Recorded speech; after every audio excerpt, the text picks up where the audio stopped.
Alright, let's continue. Now we are going to look at question 3. In this question, we read that Rosie and Jim are going on holiday to the USA. Jim changes $350 pounds into dollars. The exchange rate is still the same, and we need to work out how many dollars Jim gets.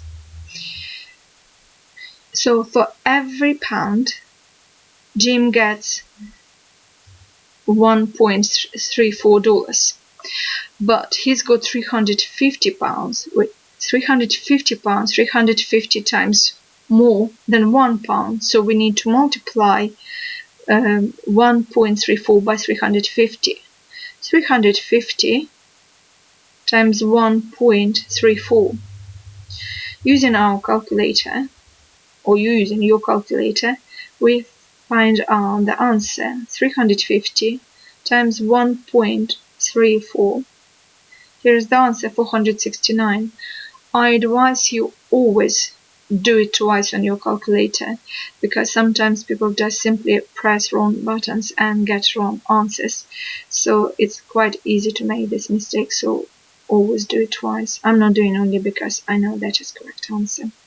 Otherwise, I would certainly do this. Alright, let's move on to the second part of this question.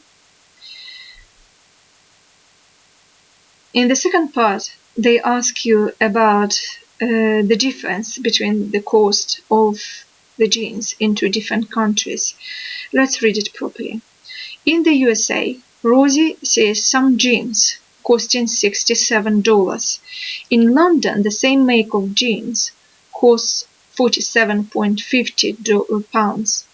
The exchange rate is still the same, and we need to work out the difference between the cost of the jeans in two countries. The difference, not where it would be best to buy, but the difference between two prices. Also, please note that there is the second part in this question. They ask you, give your answer in pounds. So certainly you need to make sure that you didn't give your answer in dollars, but in pounds, right?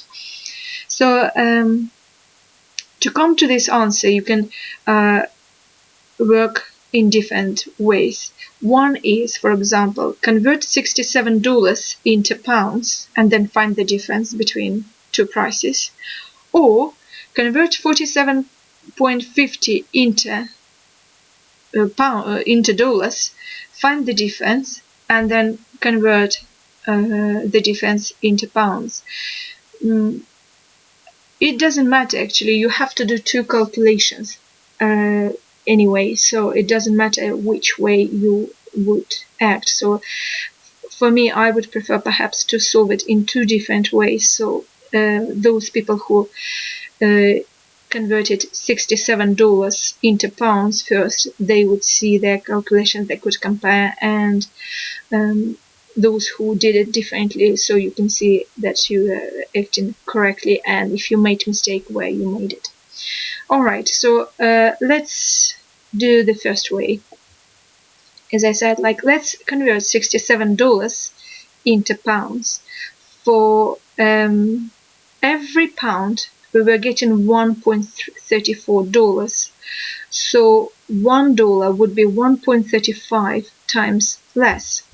So to find the cost of jeans in the USA in pounds, I need to divide $67 by 1.34.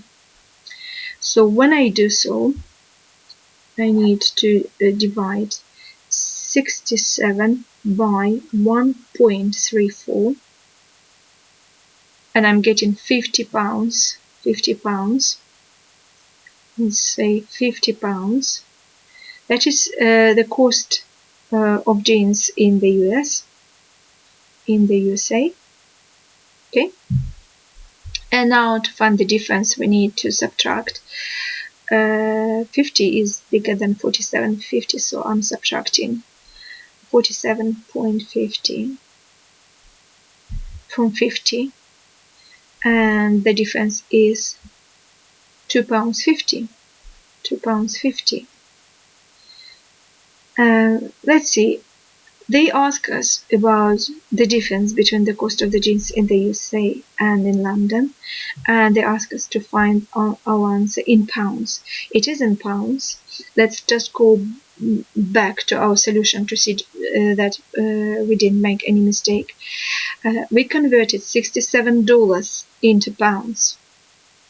How? For every pound, the exchange rate is such that you would get $1.34, right? So that means that every dollar is 1.34 times less. To find $1, you need to divide by pounds by 1.34. So therefore, I'm dividing $67 by 1.34 to find the cost of jeans in pounds. And I've got 50 pounds, and 50 pounds minus 47 pounds 50 gives me the difference to 50. Okay, let's find the same difference following different route. So let's first convert 47 pounds 50 into dollars. So I will write 47 pounds 50 times 1.34. That's because for every pound I was getting $1.34. That means for 47 pound 50 I will get 47 pound 50 times more. So everything what is left is just let's multiply 47.50 by 1.34, and we are getting $63.65. Don't forget $63.65, right? And those jeans cost $67 in the US, so we'll find the difference. 67 minus 63.65.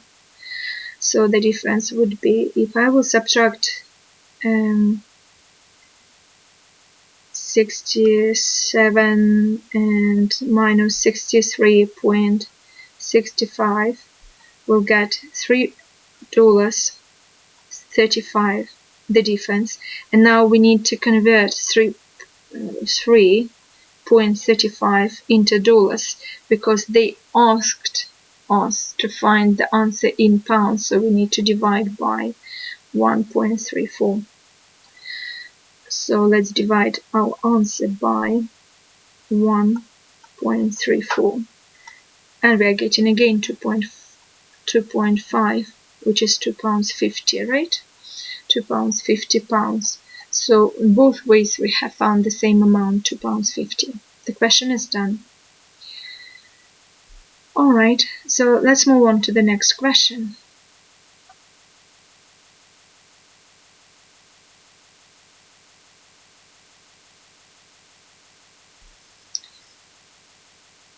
Here was a question that some of you struggled, only because perhaps you didn't read the question properly. Let's read it together. Use your calculator to work out this fraction. Write down all the figures on your calculator display, and that was the key, right? You had to write all the figures on your calculator display, as many as you have seen there, and also they ask you must give your answer as a decimal. So I would advise you to use the button on your calculator designed especially for fraction. It looks like this, alright? And so I do the same on my calculator, and I'm entering all the numbers, and I will show you what I'm getting.